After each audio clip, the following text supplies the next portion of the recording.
अभी मुझ में कहीं बाकी थोड़ी सी है जिंदगी,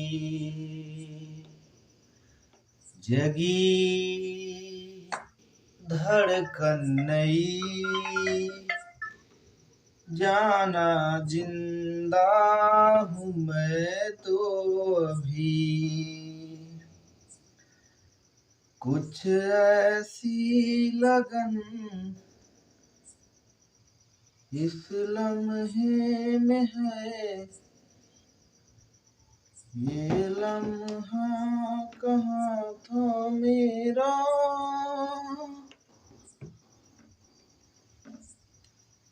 कुछ नहीं करो भाई, तुमने मोबाइल एक काम करो, जा मोबाइल लेके तो देखता है एकदम। फिर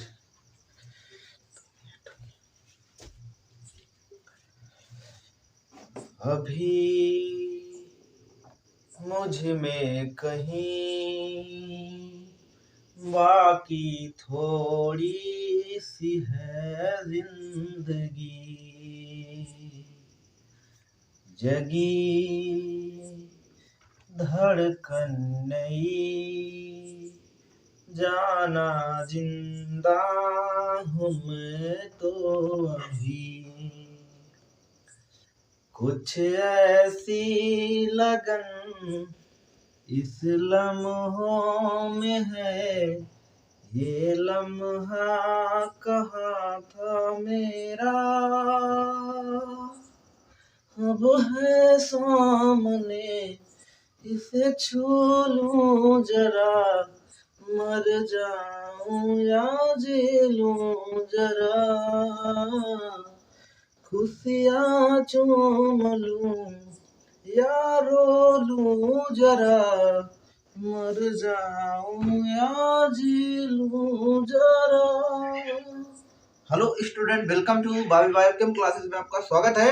जैसा कि डियर स्टूडेंट पढ़ रहे थे क्लास 10th की बायोलॉजी, तो क्लास 10th की बायोलॉजी में अभी तक हम कहां तक पढ़ चुके थे, हमने बात किया था। तो आज हम जेनेटिक्स स्टार्ट करेंगे। जैसा कि स्टूडेंट आपका बोर्ड एग्जाम चल रहा है, हाई स्कूल वाले जो बच्चे देख रहे हैं तो उनका जो बोर्ड एग्जाम चल रहा है, तो हमने लास्ट का टॉपिक एक यूनिट आपका छोड़ा था, तो उस यूनिट को काफी अच्छे से काफी तह तक हम पढ़ने वाले हैं इस लेक्चर में। आपको लास्ट तक वीडियो के अंत तक बने रहना है और साथ के साथ जो भी की पॉइंट बताया जाए उसको नोट डाउन करते चलना है। तो हम बात करते हैं आज हम जो पढ़ने वाले हैं बेसिकली उसके बारे में। तो हम बात करेंगे डियर स्टूडेंट अनुवंशिकी के बारे में। मोस्ट इंपॉर्टेंट पॉइंट आज हम डिस्कस करने वाले हैं डियर स्टूडेंट। आज हमारी जो कहानी चलने वाली है वो हमारी कहानी किसके ऊपर होने वाली है? दीज आर दी अनुवंशिकी, जिसको हिंदी में क्या कहा जाता है? अनुवंशिकी। देन इंग्लिश में क्या बोलते हैं इसको? हम जेनेटिक्स के नाम से जानते हैं डियर स्टूडेंट। किस नाम से जानते हैं इसको? हम जेनेटिक्स। यहाँ से बोर्ड पेपर में प्रश्न छपेगा, प्रश्न आएगा बोर्ड पेपर में। और कहाँ कहाँ से प्रश्न आएगा अगर आपको हम बताना चाहें तो मोस्ट इंपॉर्टेंट जेनेटिक्स के फंडामेंटल कॉन्सेप्ट पूछे जाएंगे। जैसे मेंडल्स लॉ पूछा जाता है, मेंडल का नियम, प्रभाविता का नियम, पृथक्करण का नियम, स्वतंत्र विभजन का नियम, मोनोहाइब्रिड क्रॉस, एक संकर संकरण, द्विसंकर संकरण, समझ रहे हो, परीक्षण संकरण, विपरीत संकरण। इसके अलावा बाकी सारे और भी प्रश्न इस पार्ट से पूछे जाते हैं। जीन के बारे में पूछ लेता है, जीन क्या है, गुणसूत्र क्या है, गुणसूत्र की संरचना कैसी होती है, समझ रहे हो। मानव में लिंग निर्धारण प्रश्न पेपर में छपता है। लिंग निर्धारण क्या है? मानव में लिंग निर्धारण की प्रक्रिया का वर्णन कीजिए। These are the sex determination छपेगा, पेपर में प्रश्न आता है। तो घबराना नहीं है, साथ के साथ आपको पढ़ते चलना है तो आपको एक एक चीजें समझ में आएगी। हम बात करते हैं, स्टार्ट करते हैं जेनेटिक्स के कॉन्सेप्ट। जेनेटिक्स होता क्या है? देखो भाई, जेनेटिक्स यानी कि हिंदी में क्या बोलते हैं? अनुवंशिकी कहते हैं। अब इसको पढ़ने से पहले आपको इसको हम फील कराने का प्रयास करें, क्योंकि ये नहीं बस पढ़ा दिया जाए राटो तो मत। देखो अनुवंशिकी क्या है? बेसिकली जीव विज्ञान की वह शाखा होता है जिसके अंतर्गत हम समानता और विभिन्नता का अध्ययन करते हैं। दो बातों की बात आती है, ध्यान देना, जेनेटिक्स में दो बातें हम करते हैं। यानी कि इसमें एक तो बात आती है समानता का, यानी कि समानताओं का अध्ययन किया जाता है, और विभिन्नताओं की बात होगी, इसमें ध्यान से देखेंगे। समानताओं को इंग्लिश में बोलते हैं दैट इज दी हेरिडिटी। क्या कहेंगे इसको हम? हेरिडिटी कहेंगे। एंड विभिन्नताओं का मतलब है कि वेरिएशन। विभिन्नताओं को क्या कहते हैं इंग्लिश में? वेरिएशन के नाम से जाना जाता है। विच मीन्स जीव विज्ञान की वह शाखा होती है जिसके अंतर्गत समानताओं और विभिन्नताओं का अध्ययन किया जाता है, उसी को कहते हैं हम आनुवंशिकी। उसी को किस नाम से जाना जाता है? दीज आर दी जेनेटिक्स के नाम से पुकारा जाता है। विच मीन्स अगर आप अपना खुद का चेहरा देखो, खुद का हुलिया देखो और अपना चेहरा अपने मम्मी पापा से मैच करो, ध्यान से देखना, एकदम प्रैक्टिकली तुमको समझाने का प्रयास कर रहे हैं। अपना चेहरा देखो और अपना चेहरा किससे मैच करना है? अपने मम्मी से और पापा से। क्या दिखाई देगा तुमको? उसमें एक बात तुमको नजर आएगा कि मम्मी के जैसा तुम्हारा हो सकता है बाल मिले, हो सकता है पापा के जैसा, जिस तरीके से समझ पा रहे हो, उनका कान जिस तरीके से, उनका नोज, स्किन का कलर, समझ पा रहे हो, कुछ ना कुछ चीजें जरूर मम्मी से। कहते हैं ना मम्मी को पड़ा है। अरे भैया, छोटा सा जब ललाना होता है घर में तो क्या होता है? तुमको पता है क्या होता है? कि जब बच्चा हो जाता है तो क्या करते हैं? उसका बरही करते हैं ना बच्चों को, मतलब भाई खिलाते हैं, मेहमान आते हैं ना सब लोग, अब जाते हैं वहां पर खाने के लिए, सब लोग खींचने के लिए जाते हैं। जब पता है जब एक छोटा सा बच्चा होता है तो अलग अलग जो मेहमान जाते हैं कहते हैं अच्छा अरे चुनुआ, ये तो चुनुआ जो है मौसी पड़ा है, मतलब कहते हैं ना मम्मी पे गया है, पापा पे गया है, बोलेंगे ना भाई, मतलब उस बच्चे को। एक सिंपल सी बात होती है, आप अपने घर में भी देख सकते हो, समझ रहे हो, अलग अलग उसको कहेंगे, उसका नाक उनको पड़ा है, उसका कान उनके जैसा, बाल उसका लोटरिया है मम्मी के जैसा है, कोई आके बोल दिए पड़ोसी जैसा है, अब क्या होगा? तब तो दिक्कत हो जाएगी। दिक्कत बीच मीन्स जो पार्टी वार्टी उनको मिलना रहेगा वो भी कहानी समाप्त कर देंगे अपना। कहने का मतलब गुस्सा जाएंगे ना, समझ रहे हो ना? तो भैया जो वहां पर वो लक्षण बता रहे हैं, मम्मी को पड़ा है, समझ पा रहे हो, पापा को पड़ा है, जो जो चीजें बताई जा रही है वो किससे बताए? आनुवंशिक लक्षण से। मतलब वो कहना चाहते हैं कि आनुवंशिकी के बारे में, लेकिन अभी थोड़ी पता है आनुवंशिकी, सबको सभी थोड़ी पता है आनुवंशिकी के बारे में। आज तुम वो कहानी समझ रहे हो। कहने का मतलब इसमें कुछ न कुछ चीज तो आपका चेहरा, आपका हुलिया कुछ न कुछ चीज समान जरूर होगा। अब जो समान है उसको हम समानताएं बोल रहे हैं, और जिस तरीके से तुम डिफरेंट हो, जिस तरीके से तुम उनसे विभिन्न हो, कुछ न कुछ विभिन्नताएं तो अवश्य होंगी, उसी को हम विभिन्नताएं कहते हैं। विच मीन्स जीव विज्ञान की वह शाखा है जिसके अंतर्गत समानताओं और विभिन्नताओं का अध्ययन किया जाता है, उसे ही हम क्या कहते हैं? Genetics. That is the collective study of heredity and variation is called genetics. मतलब कि जेनेटिक्स के अंतर्गत हेरिडिटी और वेरिएशन का अध्ययन किया जाता है, समानता और विभिन्नता का अध्ययन किया जाता है, उसी को क्या कहते हैं डियर स्टूडेंट? आनुवंशिकी के नाम से जानते हैं। विच मीन्स समानता क्या होता है? समानता मतलब कि हेरिडिटी, समानता ऐसे लक्षण जो एक पीढ़ी से दूसरी पीढ़ी में, ध्यान से सुनो, ऐसे जाने वाले लक्षण जो एक पीढ़ी से दूसरी पीढ़ी में समान रूप से, समझ पा रहे हो, समान रूप से दिखाई देते हैं, उसे हम समानताएं कहते हैं, जो समान लक्षण होते हैं। जैसे मम्मी है पापा है, मम्मी है पापा है, मम्मी पापा का लक्षण आपके अंदर आया, अब आप कुछ न कुछ जरूर पापा के जैसे मिलोगे, हो सकता है मम्मी के जैसे मिलोगे, कुछ न कुछ जरूर चीज उनके जैसा आपका मैच करेगा। बाल भी मैच कर सकता है, स्किन का कलर मैच कर सकता है, नोज मैच कर सकता है, ईयर मैच कर सकता है, आई मैच कर सकता है, कोई भी चीज। अब वो लक्षण जो मैच कर रहा है, वो लक्षण आपको मम्मी पापा से आप मिल गया है, समझ रहे हो? वो लक्षण क्या है? समान लक्षण है। और ये लक्षण कैसे आखिर स्थानांतरित हुआ है? आखिर कैसे गया है? जीन के द्वारा गया है। कहते नहीं है कि भाई वो देखो वो बंदा कितना लंबा है, इतनी बड़ी हाइट है उसकी, इतना लंबा चौड़ा है, मतलब कहते ना लंबा का मतलब, कोई बंदा देखें आप, इतना काला बंदा कैसे, मतलब जब काला बंदा बोल रहे हो तो कहने का मतलब आप उसके जीन की बात करो, उसका काले, उसके जीन में काला वाला लक्षण प्रेजेंट है। अब जीन क्या है आगे सब समझोगे, टेंशन बिल्कुल मत लो। कहने का मतलब कि ऐसे लक्षण जो एक पीढ़ी से दूसरी पीढ़ी में जाने वाले लक्षण जो समान रूप से प्रदर्शित होते हैं उसे हम समानताएं कहते हैं। हमने बताया जैसे अपने मम्मी पापा से अपना चेहरा मैच करोगे, जो लक्षण समान होगा वो समानताएं होगा, उसे हेरिडिटी कहेंगे। और जो लक्षण विभिन्न होगा, जो लक्षण डिफरेंट होगा, उसे ही हम विभिन्नताएं कहेंगे। उसे क्या कहेंगे डियर स्टूडेंट? उसे हम विभिन्नताएं कहेंगे। एक पीढ़ी से दूसरी पीढ़ी में जाने वाले लक्षण जो समान प्रकार से नहीं होते हैं, मीन्स जो विभिन्न प्रकार के लक्षण होते हैं, जो एक समान लक्षण नहीं होंगे, उसे हम विभिन्नताएं। कहने का मतलब आप एकदम अपने मम्मी और पापा की टू कॉपी नहीं हो, उनके जैसे एकदम सेम टू सेम नहीं हो कि हाँ एकदम हम मम्मी के जैसे एकदम पापा के जैसे। कुछ न कुछ तो विभिन्नताएं जरूर होंगी। जो विभिन्नताएं हैं वही विभिन्नताएं हैं, वही वेरिएशन है। जो डिफरेंट जो चीज है और जो चीजें सेम है वो समानताएं हैं। आई होप आपको ये दो बातें एकदम से क्लियर हो गई होंगी कि जेनेटिक्स में एक्चुअल होता क्या है। जेनेटिक्स विच मीन्स जिसके अंतर्गत समानताओं और विभिन्नताओं का अध्ययन किया जाता है, उसे हम क्या कहते हैं? आनुवंशिकी कहते हैं डियर स्टूडेंट। उसे हम जेनेटिक्स कहते हैं।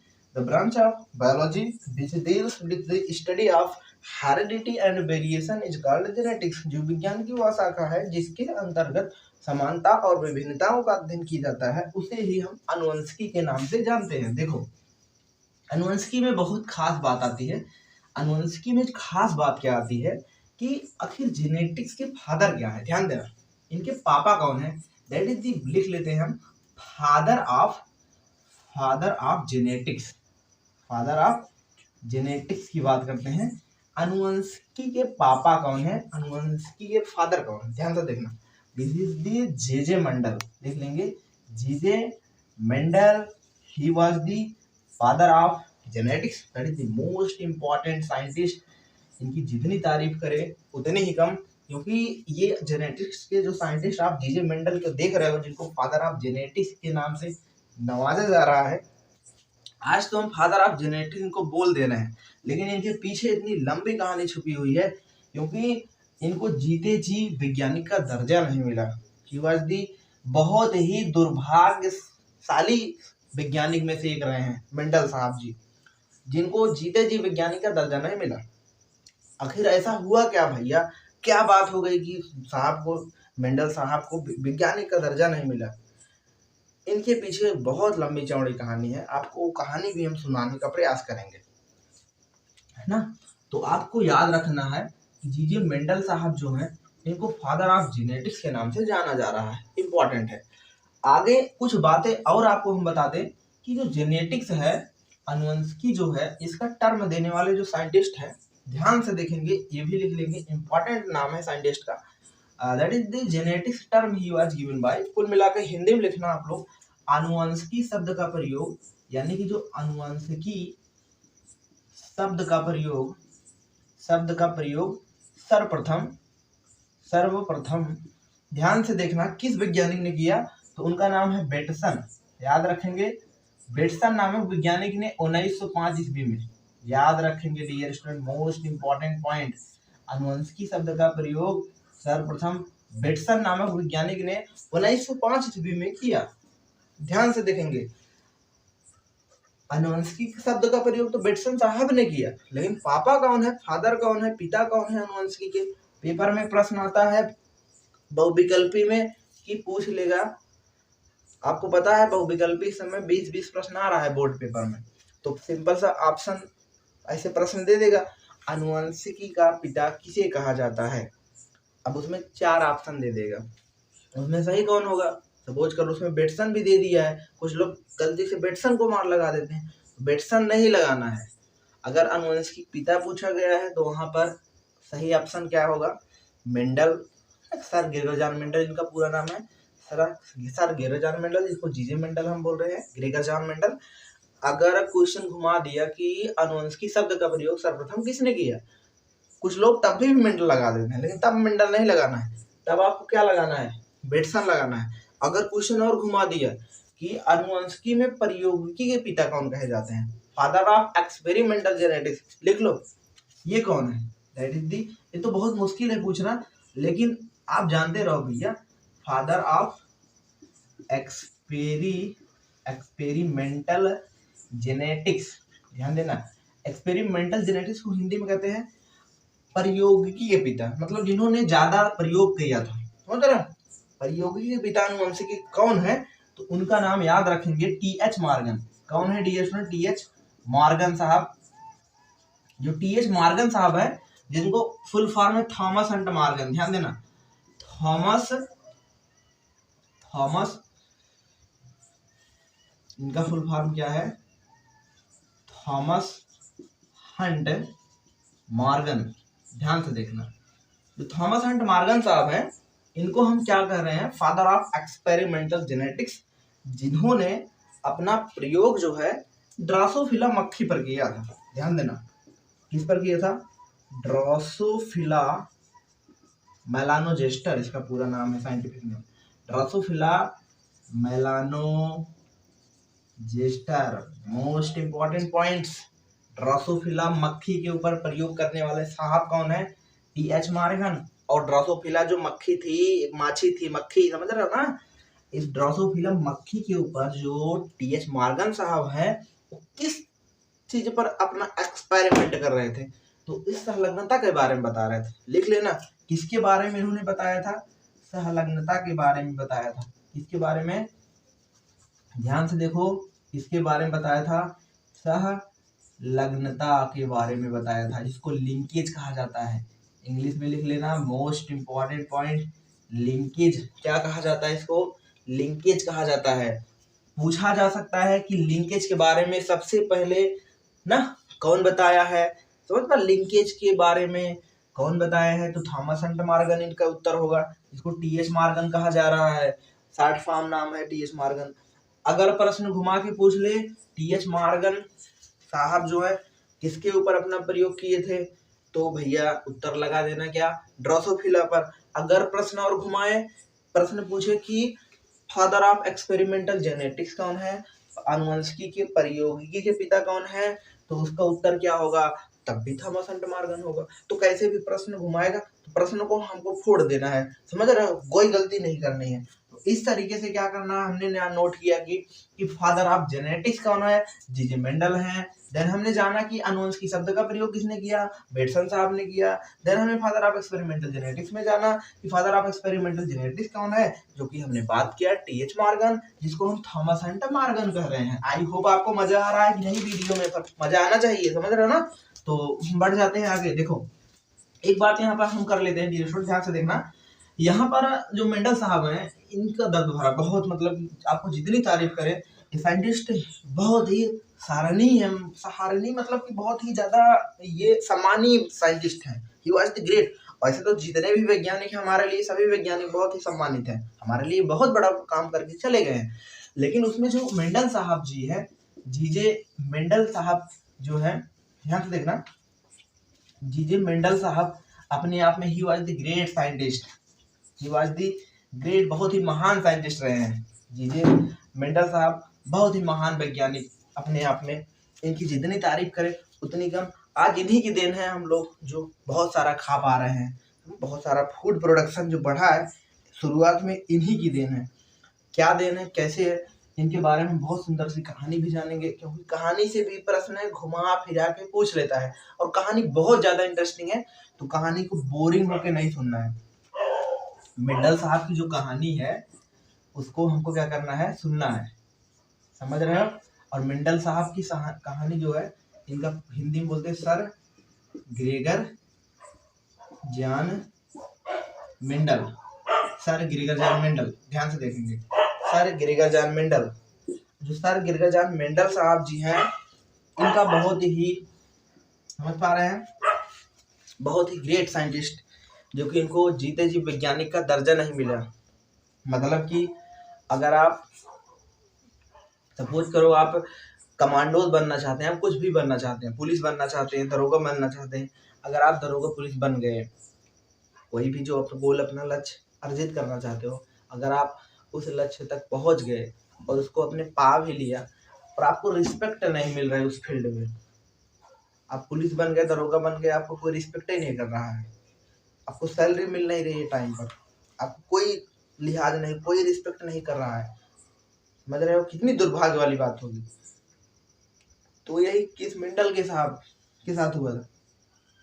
तो जो मेंडल साहब कितने बड़े साइंटिस्ट रहे, खुद इनको जीते जी ये नहीं पता चला कि हम कितने बड़े काम करके चले, कितने बड़े वैज्ञानिक हैं। उनको कुछ नहीं पता, मतलब कि उनको पता ही नहीं चला अपने जीते जी। लेकिन मरते दम तक, मरते मरते लास्ट में एक लाइन उन्होंने कहा था कि आज तो नहीं, एक दिन जरूर हमारा नाम आएगा। मतलब ये चीज उन्होंने कहा था। इनके बारे में हम कहानी आपको सुना ही देते हैं, बहुत सुंदर कहानी है यार, सुन लो, बहुत इंपॉर्टेंट है। सुनो कहानी सुनाते हैं। मेंडल साहब का जो जन्म है एक बहुत ही गरीब फैमिली में हुआ था, जो कि ऑस्ट्रेलिया में कहा जाता है कि इनका जन्म भी हुआ था। तो एक बहुत ही गरीब फैमिली में मेंडल साहब जी का जन्म हुआ था। तो इनका जीवन परिचय तो रटना नहीं है, पता लगा हिंदी की तरह इनका जीवन परिचय रट उठ बैठ गया। कोई जरूरत नहीं, इतिहास आप नहीं पढ़ रहे हो, बस इनके बारे में कहानी सुनो, इतनी दर्द भरी कहानी है। तो इनका जन्म जो है बहुत ही गरीब फैमिली में हुआ था। तो इनकी एजुकेशन यानी कि इनकी शिक्षा उतनी अच्छे से नहीं हो पाई। लास्ट में इन्होंने नेचुरल साइंस का स्टडी करा। पूछा जाता है मेंडल साहब ने क्या पढ़ा, तो नेचुरल साइंस को पढ़ा था। नेचुरल साइंस के बारे में स्टडी करी। नेचुरल साइंस, नेचुरल साइंस का मतलब स्टूडेंट प्राकृतिक विज्ञान होता है। जो प्राकृतिक विज्ञान होता है एक ऐसा विज्ञान होता है जिसमें फिजिक्स भी पढ़ाया जाता है,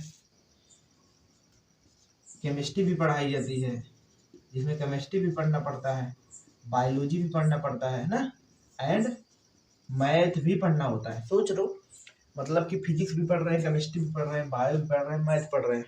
यहाँ तीन ही सब्जेक्ट पढ़ने में हालत खराब हो जाता है लोगों। तो फिजिक्स भी, केमिस्ट्री भी, बायो भी, मैथ भी। आप भी सब कुछ पढ़ रहे होगे, हाई स्कूल में हो। आगे आपको समझ आ रहा है, आगे आपको स्पेशलाइजेशन सब्जेक्ट लेना पड़ेगा। तो मेंडल साहब ने, इन्होंने नेचुरल साइंस का स्टडी करा। तो प्राकृतिक विज्ञान को पढ़ते पढ़ते इन्होंने काफी सारा इनका विज्ञान में रुचि भी जागृत हुआ। तो ये कि चर्च में पादरी हो गए थे। मतलब मेंडल साहब चर्च में जो गॉड को मानते हैं, लोग अलग अलग धर्म को मानते हैं, जैसे जो ईसाई होते हैं वो गॉड को मानते हैं ना, तो वो चर्च में पूजा करते हैं। चर्च में यहाँ तक कि बच्चों को पढ़ाया भी जाता है, बहुत सारी चीजें वहां पर उनको सिखाई जाती हैं। तो जो मेंडल जी थे वो चर्च में रहने लगे। हुआ क्या, जब वो चर्च में रहते थे तो चर्च में रहते रहते बच्चों को पढ़ाते थे, तो उनकी रुचि जो थी एकाएक पौधों के बारे में जानने की उनकी जिज्ञासा बढ़ी। तो उन्होंने अपना जो था प्रयोग मटर के पौधे के ऊपर किया। उन्होंने मटर के पौधे के ऊपर अपना एक्सपेरिमेंट किया, उस समय एक प्रयोग किया। और मटर के पौधे पर उन्होंने जब अपना प्रयोग किया तो उन्होंने 7 जोड़ी लक्षणों का अध्ययन किया। उस दौरान, प्रयोग के दौरान 7 जोड़ी लक्षणों का अध्ययन किया। और ये 7 जोड़ी लक्षण क्या है आगे हम पढ़ेंगे अच्छे से, और ये पूछे जाते हैं आपके पेपर में भी। तो जो 7 जोड़ी लक्षण का मेंडल साहब ने अध्ययन किया, जिससे उन्होंने लंबा पौधा, बौना पौधा, सारे पौधे के बारे में उन्होंने अच्छे से बढ़िया से उसको हमने संकरण कराया। संकरण करा के अलग अलग रेशियो निकाला, डिफरेंट डिफरेंट टाइप का अनुपात निकाला, जिसमें उन्होंने जीन प्रारूप का अनुपात, दृश्य प्रारूप का अनुपात। मतलब आप एक सुंदर सी कहानी पहले अपने दिमाग में फ्रेम बना लो। अब मेंडल साहब अच्छा खासा मतलब कि अपना प्रयोग कर रहे थे, प्रयोग करके अच्छा खासा अपना अनुपात निकाल करके एक पूरा सा, समझ पा रहे हो, एक अच्छी सी डायरी उन्होंने बना करके, जैसे लोग क्या करते हैं जो पीएचडी कर लेते हैं तो बुक लिखते हैं ना, बुक लिखने के बाद उसको पब्लिश करते हैं पब्लिशर के पास। और उस समय क्या था, उस समय मेंडल साहब अपना लिखे थे, वो भी अपना पब्लिश करना चाहते थे। जो उन्होंने एक्सपेरिमेंट किया था तो वो भी अपना पब्लिश करेंगे, तभी तो लोग जानेंगे, साइंटिस्ट लोग। तो मेंडल साहब जो अपना पब्लिश करा रहे थे, तो उस समय उतना एडवांस, समझ पा रहे हो, उतना एडवांसमेंट सिस्टम भी नहीं था। जैसे आज के समय में क्या है, लोग फेसबुक, इंस्टाग्राम, मतलब कि इतना सारा सोशल मीडिया बन गया है, यहाँ तक कि स्टेटस भी लगा देंगे तभी बहुत सारे लोग देख लेंगे। लेकिन मेंडल साहब कहाँ स्टेटस लगाया, उस जमाने में तो फोन था ही नहीं, समझ रहे हो। तो मेंडल साहब क्या करते थे, इस तरीके से जब पब्लिश के पास अपना डायरी पब्लिश करते थे तो कोई नहीं ध्यान देता था। सोचो कितनी दर्द भरी बात है, कोई ध्यान ही नहीं देता था। और ऐसे करते करते कई साल बीत गया, कोई रिस्पांस नहीं मिला, रिप्लाई नहीं मिला मेंडल को। क्यों नहीं रिप्लाई मिल रहा था, उस समय कुछ कारण था, क्योंकि उस समय जितने भी वैज्ञानिक थे वो लोग सब जानने में यह लगे थे कि आखिर जीवन की उत्पत्ति कैसे हुई। ध्यान देना, यहाँ पे उत्तर जान लो, किस कारण से मेंडल साहब के बारे में उस समय जानने में वैज्ञानिक जो थे, साइंटिस्ट जो थे, वो अनभिज्ञ हो गए। क्यों उनकी डायरी को नहीं पढ़ा गया, क्यों उन्होंने जो पब्लिश किया था अपना डायरी बुक जो भी है, क्यों उनका बारे में ध्यान ही नहीं दिया है, क्यों उनको कम समझ रहे? क्योंकि उस समय जितने भी साइंटिस्ट थे सभी ये जानने में लगे थे कि जीवन की उत्पत्ति कैसे हुई। पहले मुर्गी आई, पहले अंडा आया, कहते हो ना तुम, पहले कैसे एक मानव आया, कैसे कुत्ता आया, कैसे बिल्ली आया, शेर कैसे आया, मतलब मानव कैसे आया होगा, मानव का इवोल्यूशन कैसे होगा, जैव विकास पढ़ोगे आगे है, लास्ट में हम पढ़ा देंगे उसको भी। तो भैया ये सब साइंटिस्ट जितने भी जानने में लगे थे। और उस समय डार्विन साहब की एक किताब आई थी जिसका नाम है ओरिजिन ऑफ स्पीसीज, लिख लो।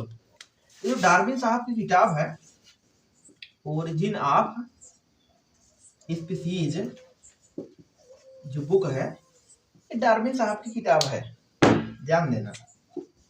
किस डार्विन जो साइंटिस्ट है उनकी किताब, बुक्स का नाम है ये ओरिजिन ऑफ स्पीसीज, जिसको जीवन की उत्पत्ति भी कह सकते हैं ना।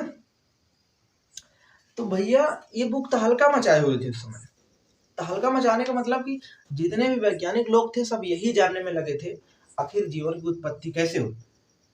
ये नहीं जानने में लगे हैं कि अनुवंशिकी है क्या, एक पीढ़ी से दूसरी पीढ़ी में आखिर कैसे अनुवंशिक लक्षण स्थानांतरित होते हैं ना, जीन के बारे में सब कुछ नहीं।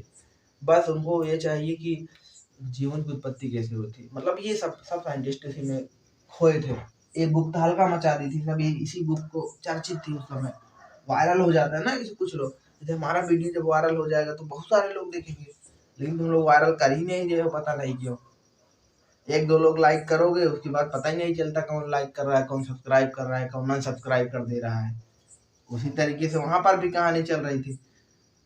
डार्विन साहब वायरल हो गए, मेंडल साहब बेचारे इतना अच्छा काम कर रहे हैं, उनको वायरल ही नहीं कर रहे हो, वायरल हो ही नहीं रहे थे। जैसे हमारा भी वायरल कर ही नहीं रहे हो तुम लोग, वायरल कर दोगे तो और अच्छा कंटेंट होगा। देखो कब वायरल करते हो तुम लोग, तुम्हारे ऊपर है, तुम चाहोगे तो पक्का वायरल कर दोगे।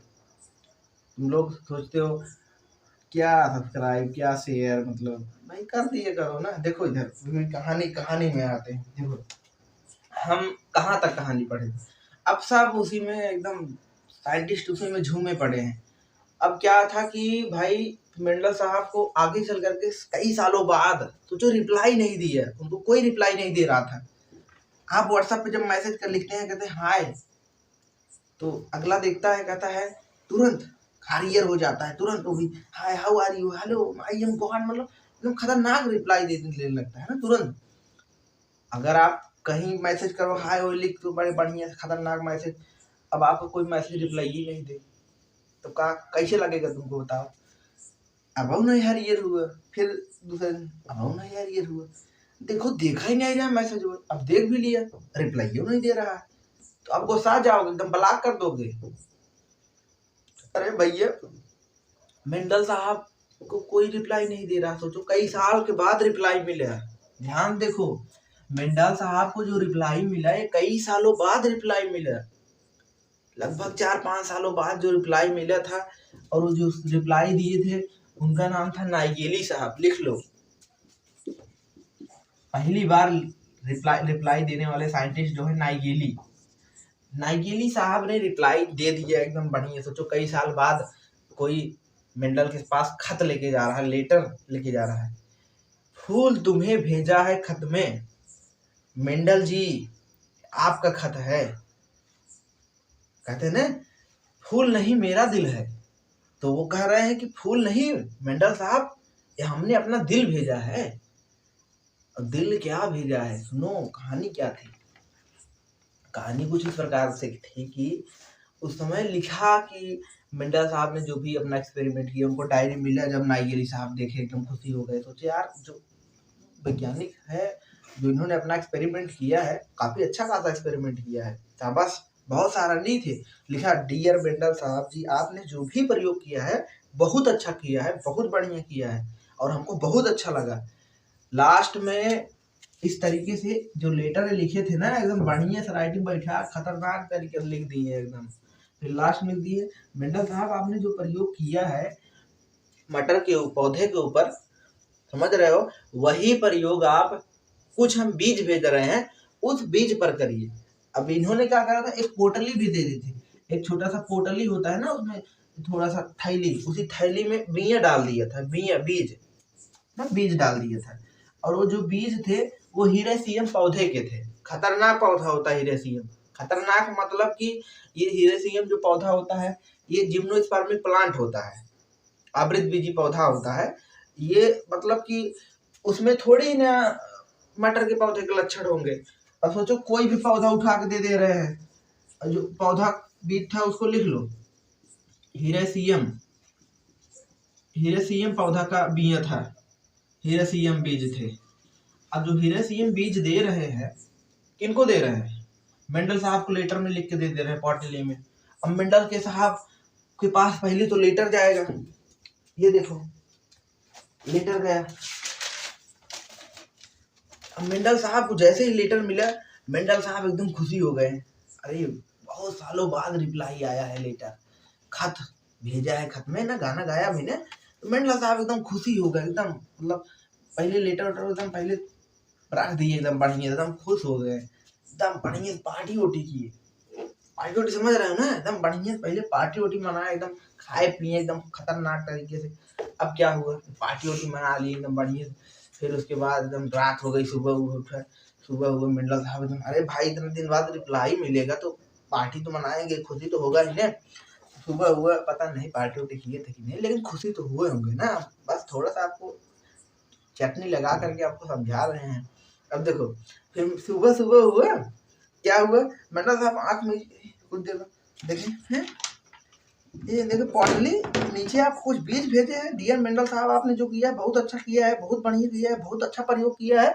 आपको हम कुछ बीज भेज रहे हैं और वो बीज कुछ पोटली में है। आप उस वही प्रयोग जो मटर के पौधे के ऊपर किया है वही प्रयोग इस बीज के ऊपर करिए।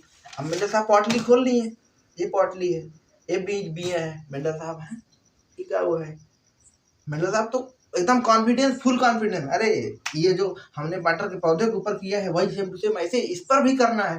तो मेंडल साहब तुरंत बीज लाइए ना, अपने बगीचे में बोई दिए, अपने बगीचों में जो गोड़ बढ़िया से पैदा उतर बोई दिए, जैसे तुझे बोआ था घरा, अब बोई दिए एकदम बढ़िया से खतरनाक एकदम बढ़िया बोए। जब हीरेसियम पिए ना तो का भवा भैया, एकदम चकरा गए मेंडल साहब, मतलब कि इतना खतरनाक अनुपात आवे जाग ना, कुछ पूछा जी। पहले अनुपात आवत रहा दृश्य रूप का अनुपात 3:1, पहले दृश्य रूप का अनुपात 3:1 आवत रहा। जीन रूप का अनुपात आवत रहा 1:2:1। लेकिन अब जवन अनुपात आवे जाग 1:2:18, 18:82, 84, 92, 98, इतना खतरनाक अनुपात आवे जाग मेंडल साहब एकदम चकरा गए। सोचे कि लागत हम जितना प्रयोग करते हैं कुल गड़बड़ है, शायद हमारा प्रयोग सही नहीं है, हमने जो कर रहे हैं बहुत गड़बड़ कर रहे हैं। अब इससे मेंडल साहब एकदम डिमोटिवेट हो गए, एकदम टेंशन में चले गए। भाई सोचो इतना दिन बाद पार्टी वोटी किए भाई, फिर से एकदम खतरनाक, फिर से एकदम दिल टूट गया एकदम। उस समय मेंडल साहब की तबीयत खराब हो गया था धीरे धीरे, इतना टेंशन भाई, कई साल रिप्लाई नहीं मिला था, रिप्लाई मिलबो कहिए देखा था बहु के जवन खतरनाक अनुपात आई एकदम मेंडल साहब बेचारू बहुत ज्यादा बीमार हुई है और इस अवस्था में मेंडल साहब का जान चला गया। आप इसे सोच सकते हैं, मेंडल साहब का जान जाने के बाद मेंडल साहब मरते दम तक एक बात कह कर गए थे कि आज नहीं कल हमारा नाम जरूर होगा, कल हमको जेनेटिक्स के कुछ ना कुछ हमारा नाम तो पक्का, आज नहीं ये लोग ध्यान दे रहे हैं, एक न एक दिन जरूर ध्यान। और मरते दम तक उन्होंने अपना जो भी प्रयोग किया था बढ़िया से एक डायरी बना करके अपने अलमारी में रख दिया था, एकदम बढ़िया सजा हो जाकर, जो भी भाई तिजोरी में रख दिया था। आप लोग तिजोरी में गहना रखते हो, मेंडल साहब सोचो डायरी अपना रख दिए थे। मेंडल साहब भगवान को प्यारे हो गए। अब क्या हुआ, अभी कोई अता पता नहीं जेनेटिक्स के बारे में, अनुवंशिकी क्या है कुछ नहीं पता। सब साइंटिस्ट लोग लगे हैं कि उधर जीवन की उत्पत्ति कैसे, बानर कैसे आया, पहले मानव कैसे आया, सब उसी में लगे हैं। पहले मुर्गी आई, पहले अंडा आया, सब उसी में लगे हैं, कोई नहीं ध्यान दे रहा इधर। तो जो 7 साल बाद, मेंडल के मरने के 7 साल बाद, मरने के 7 साल बाद, जैसे भूतैये पिक्चर जब देखते हो, कहते 5 साल बाद, 10 साल बाद दरवाजा खुलता है तो cut cut cut cut cut cut cut cut बोलता है ना, रात है तो देखो ना, दरवाजा खुलता है कुटकुटा कैसे बोलता है। वैसे सेम मेंडल साहब जब भगवान के प्यारे हो गए, 3 साइंटिस्ट, तीनों दोस्त थे एकदम खास जिगरी यार, जिनका नाम था सर मैक, ह्यूगो डेविस, कार्ल कोरेंस। तीनों साइंटिस्ट एकदम बढ़िया से, अरे चलो बढ़िया से खोज करते हैं, मतलब वो खोज पे निकले थे। साइंटिस्ट आपको पता है, जो खोज करने के लिए जो निकले रहते हैं जंगल में, जब तक उनको कोई चीज मिलता नहीं तब तक वो पूरा जंगल भ्रमण कर डालते हैं। तो उनको भ्रमण करते करते करते करते मेंडल साहब का वो घर मिला जहां मेंडल साहब रहते थे। सोचो, अब वहां पर ये जब तीनों साइंटिस्ट पहुंचे तो उनको लग गया कि हाँ यार, यहाँ कोई जरूर रहता होगा, कोई बहुत साइंटिस्ट पक्का रहता होगा कोई साइंटिस्ट, तो यहाँ पर कुछ न कुछ हमको जरूर प्रमाण मिलेगा, कुछ न किसी बारे में खोज करने को जरूर मिलेगा कुछ न कुछ चीज। तो वो जब दरवाजा खोलने, कटकटाक दरवाजा खुले, 7 साल बाद जा रहे हैं ना भाई, सब टूट गया था दरवाजा पहले, उनकी अलमारी थी तो पूरा एकदम जाला वाला लग गया था एकदम। देखे फिर एक तिजोरी था, तिजोरी को तोड़ा गया, ताला वाला तोड़े, फिर देखे फिर मेंडल साहब का मिला वो क्या डायरी जो लिखे थे। अब उन्होंने देखा लंबा पौधा, बौना पौधा, ये सब पूरा क्रॉस कराए थे एकदम बढ़िया से, एकदम उन्होंने पूरा प्रयोग लंबा पौधा बौना पौधा कैसे क्या करा था मटर के पौधे के ऊपर, वही सेम प्रयोग उन्होंने किया। और कहाँ किया, उन्होंने तीनों साइंटिस्ट मिलकर किए, और वही सेम टू सेम अनुपात भी आया, और सही चीज एकदम क्लियर हो गया कि भाई अनुवंशिकी के फैक्टर के बारे में चीजें एकदम पता चल गई। अब एकदम हाहाकार मच गया, इन्होंने वायरल कर दिया एकदम। वायरल करने का मतलब उनका कंटेंट किसका था, मेंडल साहब जी का था। आ गया इन तीनों साइंटिस्ट के पास, कार्ल कोरेंस, ह्यूगो डेविस, सर मैक। अब ये तीनों वैज्ञानिक मेंडल का बना बनाया और अपना गुनगा रहे हैं, बोल रहे हैं हमने किया प्रयोग, हमने किया प्रयोग। फिर लास्ट में जब गवर्नमेंट के पास ये बात गई तो बात आई कि भाई नोबेल पुरस्कार दिया जाए। आखिर इतना बड़ा काम किया कौन अनुवंशिकी के बारे में बताया, तो भाई इसके नोबेल पुरस्कार भी चाहिए ना, पुरस्कार सम्मानित किया जाएगा। तो तीनों वैज्ञानिक को जब बुलाया गया तो ह्यूगो डेविस बोले हमने किया है। भाई इस तीनों में से तो एक को ना नोबेल प्राइज मिलेगा, तीनों में से कार्ल कोरेंस, ह्यूगो डेविस, सर मैक, जो तीनों वैज्ञानिक बता रहे हैं उसमें से एक ही को तो मिलेगा नोबेल पुरस्कार, तीनों को तो मिलेगा नहीं। तो पहली बात कहा गया कार्ल कोरेंस साहब आपने किया है, हाँ हमने किया। ह्यूगो डेविस नहीं हमने किया है। सर मैक हमने किया है। आपस में लालच बुरी बला, आपको पता है होता है ना, आपस में झगड़ा कर लिए एकदम, मतलब बोले हमने किया। फिर एक लोग उगल दिए मतलब बता दिए कि इसमें कोई नहीं किया। ये लोग भाई कहाँ हुआ ये सब चीज, तो बताया कि ऐसे ऐसे हम लोग गए थे, यहाँ गए, फिर इस तरीके से मिला, फिर वहां पर जांच पड़ताल किया गया, लास्ट में पता चला कि भैया he was the great scientist, that is the Gregor John Mendel, जो कि बहुत ही महान वैज्ञानिक थे, जिनको जीते जी खुद नहीं पता चल पाया कि हम कितने बड़े वैज्ञानिक थे। उनको जीते जी ये बात नहीं पता चल पाई। क्यों नहीं पता चल पाई, बहुत सारा कारण था उसके बारे में। उतना समय टेक्नोलॉजी एडवांस उस समय नहीं था। उस समय जितने भी बायोलॉजी के साइंटिस्ट थे ये सब जानने में लगे थे कि जीवन की उत्पत्ति और बाकी सारा चीज, क्योंकि मेंडल साहब स्टैटिक्स का नॉलेज इनको बहुत अच्छा खाता था, मैथमेटिक्स का गणित बहुत अच्छा इन्होंने पढ़ा था। जब मैथमेटिक्स का स्टैटिक्स अच्छा खासा नॉलेज था तो उन्होंने रेशियो निकाला था। तो साइंटिस्ट लोग जब देते थे लंबा पौधा 1:2:3, 3:4, वो लोग खुद ही चकरा जाते थे, सोचते थे ये क्या मतलब 3:1, 2:1, ये क्या चीज है, तो इसे रख देते थे। तो एक आध दो साइंटिस्ट ध्यान देते थे, बाकी ध्यान ही नहीं देते थे। अब सब कहानी समाप्त।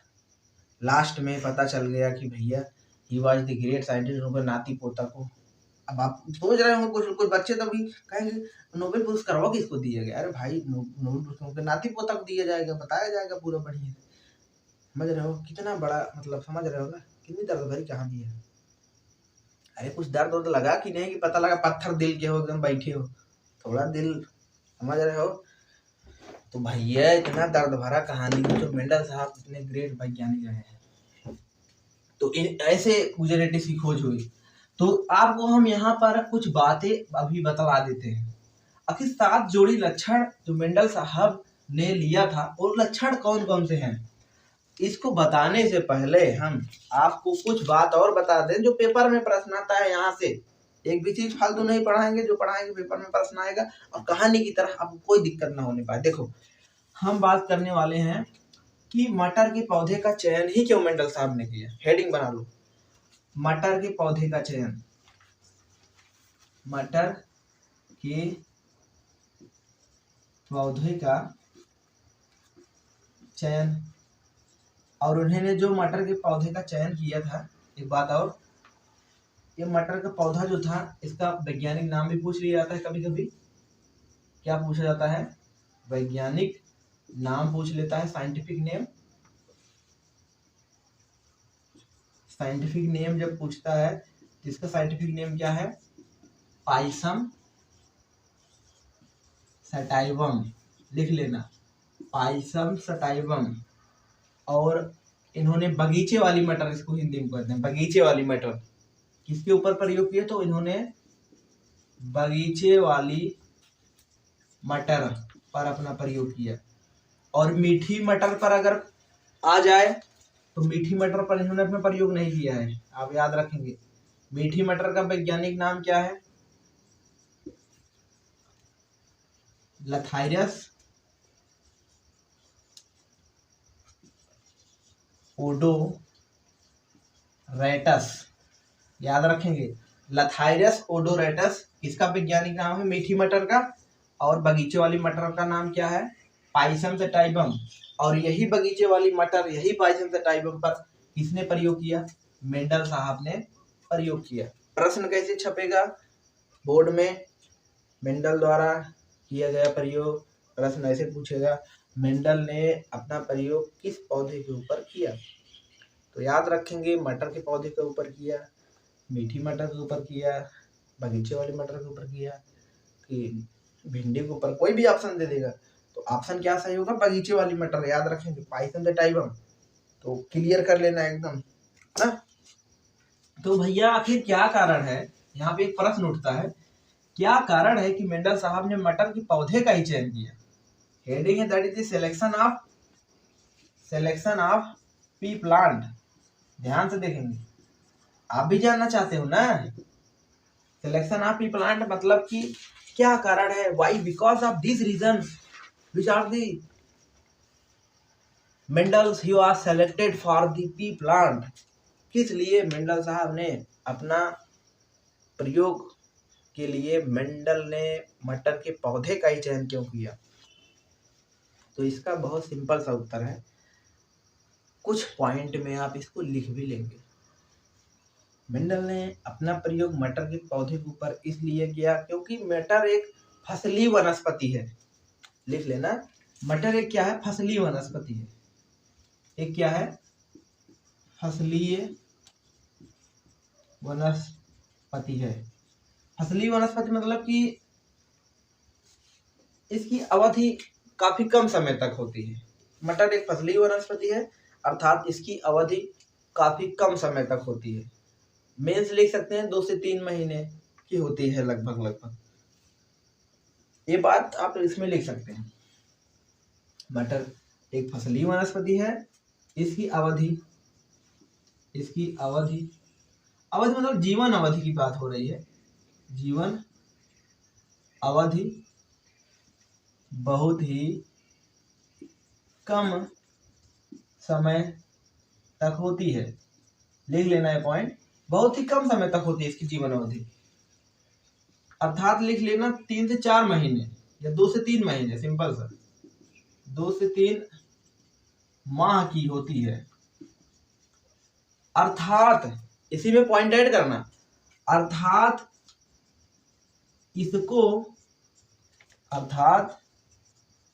इसको संभालना काफी सरल एवं सुगम होता है। लिख लो, अर्थात इसको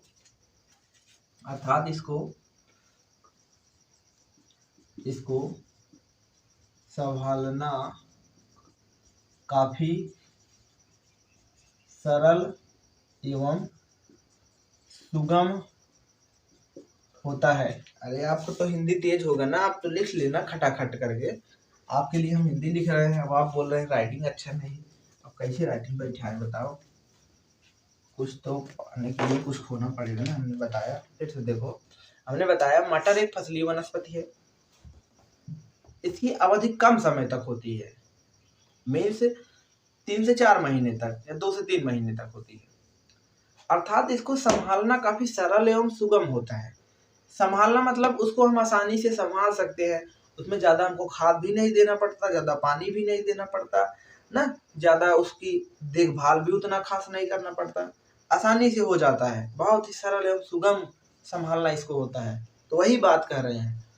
और अगला पॉइंट इसमें नोट करेंगे, इसके जो पुष्प होते हैं वो द्विलिंगी होते हैं। मोस्ट इंपॉर्टेंट पॉइंट लिख लो, इसके जो पुष्प होते हैं वो क्या होते हैं? द्विलिंगी पुष्प इसमें पाए जाते हैं। द्विलिंगी मतलब पुष्प इसमें जो होता है बाइसेक्सुअल होता है। ध्यान से देखेंगे, बाइसेक्सुअल का मतलब अधिकतर आपको पता है जितने भी एंजियोस्पर्मल प्लांट होते हैं, अनावृतबीजी पौधे, उसके जो भी फूल होते हैं, एक बीजपत्री, दो बीजपत्री जिसके अंतर्गत आते हैं ना, जितने भी एक बीजपत्री, दो बीजपत्री पौधे होंगे, अधिकतर उसमें जो फूल होता है उसमें नर भाग भी होता है और मादा भाग भी होता है। यहाँ ये मादा भाग है, इस तरीके से क्या है आपको नर भाग दिखाई दे रहा है, हाँ या ना? हमने पढ़ाया फूल वाले पाठ में, पुष्पीय पौधों में जब लैंगिक जनन पढ़ा रहे थे तो वहां पर ये बात हमने बताया है। इस तरीके से बाह्य दल होता है, इस तरीके से दल पुंज होता है। इसको नर भाग वाला बोलते हैं, इसको नर केसर कहते हैं। क्या कहते हैं? नर केसर ना, एंथर जिसको बोला जाता है, सिंपल सा एंथर नर वाला भाग होता है ना, पुमंग हिंदी में कहते हैं। क्या कहते हैं? पुमंग कहते हैं। इसको कहते हैं जयांग, इसके लिए स्टिग्मा वर्ड यूज करते हैं, वर्तिका जिसको बोलते हैं ना, समझ रहे हो? तो स्टिग्मा होता है, स्टाइल होता है, इस तरीके से ओवरी होता है, अंडाशय, फिर बीजांड होता है ना, ओव्यूल होता है। ये सब कहानी तुमको पता है। मतलब इसमें बस ये जानो कि इसमें नर भाग भी है और मादा भाग भी, मादा भाग है, नर भाग है। अभी मटर का फूल देखा है?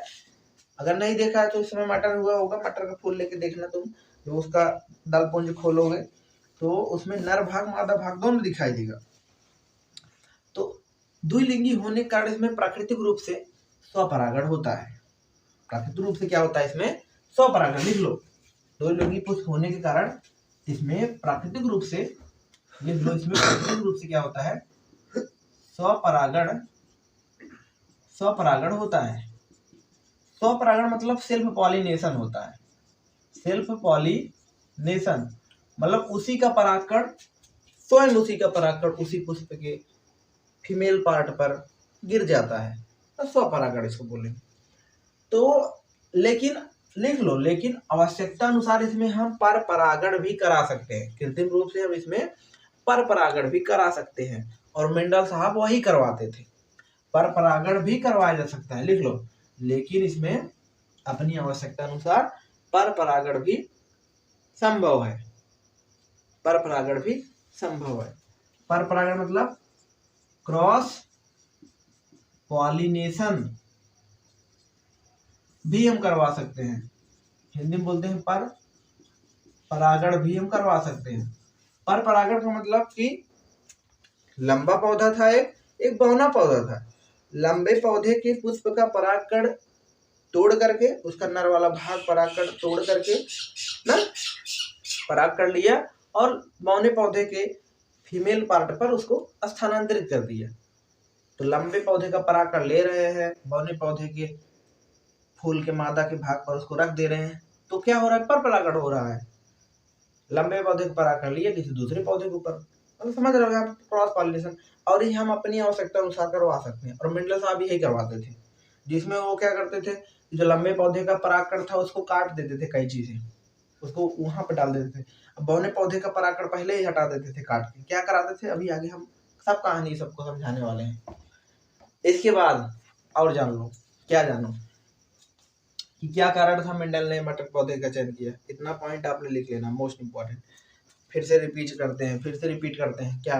मटर एक फसलीय वनस्पति है, अर्थात इसकी अवधि काफी कम समय तक होती है, 3 से 4 महीने लगभग, और इसमें इसको संभालना काफी सरल एवं सुगम होता है। और हमने क्या बताया, और हमने ये बात बताई कि इसमें के जो पुष्प होते हैं इसके, वो द्विलिंगी होते हैं, और द्विलिंगी के साथ साथ इसमें प्राकृतिक रूप से क्या होता है, स्वपरागण होता है। लेकिन हम अपनी आवश्यकता अनुसार इसमें परपरागण भी करवा सकते हैं। इतना बात तो पक्का समझ में आया होगा ना भैया। तो पूछा जाता है क्यों मटर के पौधे का ही चयन किया, तो उत्तर लिख देना ये सब ना। आई होप आपको ये चीज समझ में आया होगा, बात पता चली होगी। आगे हम बात कर लेते हैं कि मिनरल द्वारा जो उन्होंने अपने प्रयोग में मटर के पौधे का जो चयन किया था, तो 7 जोड़ी जो लक्षण लिया, वो लक्षण कौन कौन से हैं उसके ऊपर थोड़ा सा हम चर्चा कर लेते हैं। तो आपको क्या करना है, इसके लिए कॉलम बना लेना है। क्या करना है, इसके लिए आपको कॉलम बना लेना है। वीडियो लंबा लग रहा होगा, लेकिन लंबा हमें नहीं लगना चाहिए तुमको, क्योंकि आपको हम एक एक चीजें पढ़ा रहे हैं ना डिटेल में, थोड़ा सा लंबा लग सकता है, तो पढ़ना पूरा लास्ट तक। देखो, एक तरफ बना लक्षण, क्योंकि बीच से छोड़ना कोई मतलब नहीं ना, थोड़ा सा कष्ट करके पढ़ लो। एक तरफ लिखना प्रबल लक्षण, एक तरफ लिखना अप्रबल लक्षण ना। इतना लिखे, कॉलम बना लो फटाक से। लक्षण, एक तरफ प्रबल लक्षण, एक तरफ अप्रबल लक्षण। प्रबल क्या है, अप्रबल क्या है? जैसे आप हैं, आप अगर बॉडी सॉडी अगर एकदम बढ़िया बनाए रखेंगे, कोई बंदा आया, आप कॉलर वगैरह पकड़ लिया, आपको मारने लगा, समझ रहे हो, अगर आप बॉडी वॉडी सही रहेगी तो उसको पटक दोगे तो आप क्या हो जाएगा, प्रबल हो जाओगे ना। आप प्रबल हो गए, वो बंदा क्या हो गया, बेचारा अप्रबल हो गया। समझ रहे हो ना, प्रबल मतलब अभी आपको पता चल जाएगा। प्रबल प्रभावी भैया, प्रबल को एक बात और बोलते हैं, इसको प्रभावी भी कहते हैं, प्रभावी भी कहा जाता है ना, इसको अप्रभावी कहा जाता है, अप्रभावी। तो लिख लो, अंग्रेजी में इसको लक्षण बोलते हैं, ट्रेट। अगर बाई चांस सीबीएसई बोर्ड वाले बच्चे देख रहे हैं तो जान ले वो भी, ट्रेट। इसको बोलते हैं डोमिनेंट, इसको बोलते हैं रिसेसिव ना। तो लिख लो खटाखट। इसमें लक्षण में पहला लक्षण लेते हैं तने की लंबाई। देख लो, पहला लक्षण क्या लेते हैं, तने की लंबाई लेते हैं। तने की लंबाई में प्रबल क्या होगा, लंबा होगा। अप्रबल लक्षण क्या होगा, बौना होगा। दूसरा लक्षण लेके चलते हैं, फूलों का रंग। फूलों का रंग में प्रबल में क्या होगा, बताओ। प्रबल में बैगनी, अरिहंत वाली बुक में लाल दिया है तो कंफ्यूज नहीं होना है, लाल भी कहीं कहीं दिया है, एनसीईआरटी बुक में बैगनी माना है। और अप्रबल में क्या है, सफेद है। तीसरा लक्षण क्या लेना है, तीसरा लक्षण क्या लेना है, ध्यान से देखो, तीसरा लक्षण लिख लो, ये सब आपको नोट करना है। फली का रंग, फली मतलब जो छीमी होता है उसका रंग क्या होता है, तो फली में जो प्रबल होगा वो हरा होगा, और जो अप्रबल होगा वो पीला होगा। क्या होगा, पीला। और नंबर 4 जो है, इसमें बीज का रंग क्या ले सकते हैं, बीज का रंग ले सकते हैं। बीज के रंग में प्रबल लक्षण क्या होगा, बीज के रंग में प्रबल लक्षण पीला, और अप्रबल क्या होगा, हरा होगा। पीला प्रबल में और अप्रबल में क्या होगा, हरा होगा। अगला लक्षण लिखेंगे, बीज की आकृति। बीज की आकृति में लिखेंगे आप, प्रबल में गोल, अप्रबल में झुर्रीदार, ब्रिंकल जिसको कहते हैं, आ प्रबल में क्या लिखेंगे, झुर्रीदार, पचका हुआ ना। नेक्स्ट, फली की आकृति। अगला लक्षण क्या है, फली की आकृति। जो छेमी होता है उसकी आकृति क्या होती है ना। तो इसमें क्या होगा, प्रबल में फूली हुई ना, इसमें क्या होगा, दबी हुई, बीजों बीच बीच में दबी हुई, तो दबी हुई लिख लेंगे, बीजों के बीच बीच में क्या होगा, फली दबा होगा ना। अगला लास्ट लक्षण है फूलों की स्थिति। फूलों की स्थिति मतलब कि जो फ्लावर होगा उसकी स्थिति कैसी है। जैसे अगर एक क्या होता है प्रबल में, अक्षवर्ती, अप्रबल में क्या होता है, अग्रस्त होता है, अग्रस्त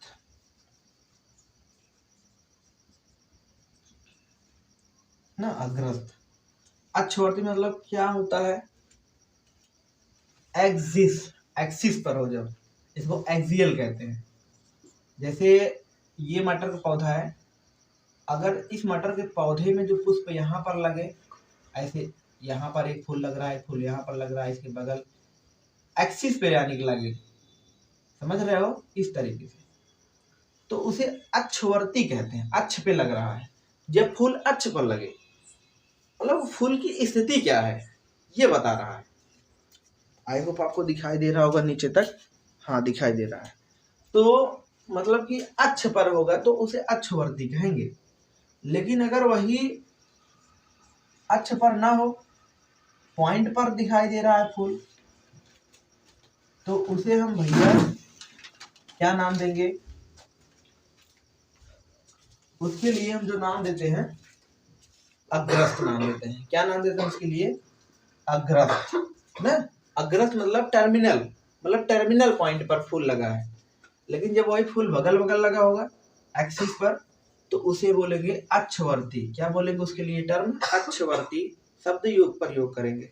फिर से देख लो, पेपर में पूछा जाएगा, प्रश्न कैसे छपेगा पेपर में, मेंडल के द्वारा दिए गए दो लक्षणों का नाम लिखिए। भैया ऐसा प्रश्न अगर पेपर में आना अगर आए तो क्या करना है, उत्तर में लिख देना है मेंडल के द्वारा दिए गए दो लक्षण। भैया बहुत सारा अच्छा साथ के साथ याद कर लो, कोई दिक्कत नहीं। हमने बताया तने की लंबाई है, फूलों का रंग है ना, फूलों का रंग है। फिर उसके बाद फली का रंग है, बीज का रंग है, बीज की आकृति है, फली की आकृति है, फिर फूलों की स्थिति है ना। एक में प्रबल है, एक में अप्रबल बोल रहे हैं। अब दो लक्षण पूछेगा तो कोई भी दो लक्षण लिख देना है उत्तर में ना। जैसे फली का रंग लिखेंगे तो फली के रंग में लिख देंगे हरा पीला, पीला हरा प्रबल में, और तने की लंबाई में आपका लंबा बौना हो जाएगा। मतलब कि आपको जरूर आप याद रखेंगे ये चीज कि अगर आपके पेपर में आता है मेंडल के द्वारा दिए गए दो तीन लक्षणों का नाम लिखिए तो आप लिख देना। आई होप आपको ये बात समझ में आया होगा।